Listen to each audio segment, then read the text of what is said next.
Hi friends, ഇന്ന് നമുക്ക് ബ്രേക്ക്ഫാസ്റ്റിന് ചപ്പാത്തിയാണ്. അപ്പോൾ ചപ്പാത്തി എത്രത്തോളം സോഫ്റ്റ് ആയിട്ടിരിക്കാമെന്നും പിന്നെ നമുക്ക് ഇന്നത്തെ ലഞ്ചിനുള്ള പ്രിപ്പറേഷൻസും അതൊക്കെ നമുക്കൊന്നൊന്ന് കാണാം കേട്ടോ. അപ്പോൾ നമുക്ക് അതിനായിട്ട് കിച്ചണിലേക്ക് പോകാം. എൻ്റെ കൂടെ എല്ലാവരും വരൂ. ഞാൻ ഇവിടെ ഗോതമ്പ് മാവിൽ കുറച്ച് ചൂടുവെള്ളം ഒഴിച്ച് ഒന്ന് ഇളക്കി വെച്ചിട്ടുണ്ടായിരുന്നേ. ഇപ്പോൾ ചൂടെല്ലാം പോയി കേട്ടോ. ഇനി കൈ കൊണ്ട് കുറച്ച് വെജിറ്റബിൾ ഓയിൽ ഒഴിച്ച് നമുക്ക് നന്നായിട്ടൊന്ന് കുഴച്ചെടുക്കാം. കുഴച്ചെടുത്തതിന് ശേഷം ഒന്ന് അടിച്ച് വേണം നമുക്കിത് മയപ്പെടുത്തി എടുക്കാം. മാവ് നല്ല മയം വരണം, എന്നിട്ട് വേണം റെസ്റ്റ് ചെയ്യാൻ വയ്ക്കാൻ കേട്ടോ.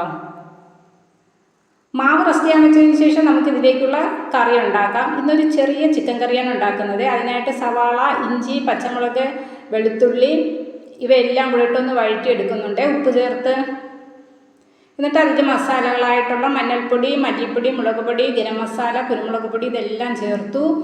ചിക്കനും ഇട്ട് കൊടുത്തു. ഇതെല്ലാം വെന്ത് വന്നപ്പോൾ ലാസ്റ്റിൽ കുറച്ച് കറിവേപ്പിലയും തൂരി കൊടുത്തു. അങ്ങനെ നമ്മുടെ ചിക്കൻ കറി ഇവിടെ റെഡി ആയിട്ടുണ്ട്. പിന്നെ ചപ്പാത്തി ഞാൻ ഇവിടെ ഇപ്പോൾ കുറച്ച് ചപ്പാത്തിയെ പരത്തിയൊക്കെ എടുക്കുന്നുള്ളൂ. മോൾക്ക് കോളേജിൽ പോകണം.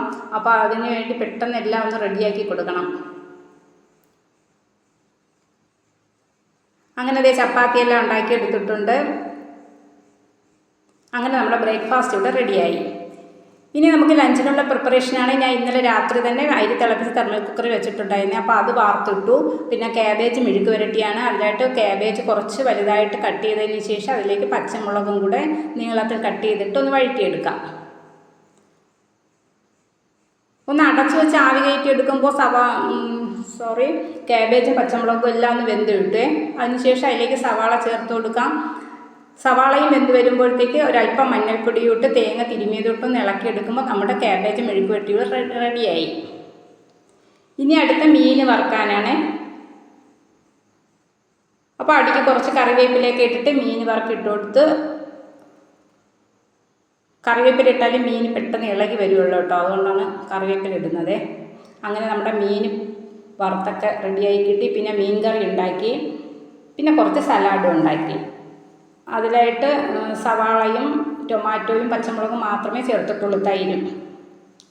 അപ്പോൾ മോള് മീൻ കറി കോളേജിൽ കൊണ്ടുപോകാത്തത് കൊണ്ട് തന്നെ ക്യാബേജ് മെഴുക്ക് പുരട്ടിയും മീൻ വറുത്തതും സലാഡുമാണ് കൊടുത്തയച്ചത്. അങ്ങനെ അവിടെ ലഞ്ച് ബോക്സൊക്കെ റെഡിയായി. മോള് പോയതിന് ശേഷം കിച്ചണൊക്കെ ഞാനൊന്ന് ക്ലീൻ ചെയ്തു. അതിനുശേഷം നമ്മൾ കുറേ നാളിന് ശേഷം ഇന്നിട്ട് ഒന്ന് വെയിൽ കാണുന്നത്. അപ്പോൾ ഇനി കുറച്ച് സാധനങ്ങളൊക്കെ വെയിലത്ത് വെക്കാനുണ്ടായിരുന്നേ. ഉഴുന്ന്, പയറ്, വൻപയർ, കടല ഇതൊക്കെ ഉണ്ടായിരുന്നു. അപ്പോൾ അതൊക്കെ വെയിലത്ത് വെക്കാനായിട്ട് എടുത്തു വെച്ചു. പിന്നെ കുറേ തുണികളൊക്കെ കഴുകിയിട്ടു. അതിനുശേഷം വന്ന് കുറച്ച് സമയം റെസ്റ്റ് എടുത്തു. അപ്പോൾ അതേ നമ്മുടെ കറമ്പിപ്പൂച്ച ഭയങ്കര കളിയായിരുന്നു കേട്ടോ. പിന്നെ അത് നോക്കിയിരുന്നു. ഞാൻ പറയുന്നത് ഒറ്റയ്ക്കൊക്കെ താമസിക്കുന്നവരെ ഒരു പൂച്ചക്കുഞ്ഞിയൊക്കെ സത്യം എന്ത് റിലാക്സേഷനാണെന്നോ. അപ്പോൾ എല്ലാവരും അതൊന്ന് ട്രൈ ചെയ്ത് നോക്കണം കേട്ടോ, ടെൻഷനൊക്കെ ഉള്ളവർ. അപ്പോൾ അതൊക്കെ കഴിഞ്ഞിട്ട് ഞാൻ പിന്നെ ലഞ്ച് കഴിച്ചു. അതിനുശേഷം വീണ്ടും കുറച്ച് സമയം കിടന്നു കേട്ടോ. അപ്പോൾ നമ്മുടെ കറമ്പിപ്പൂച്ചയും അവളും വന്ന് കിടന്ന് ഉറങ്ങി.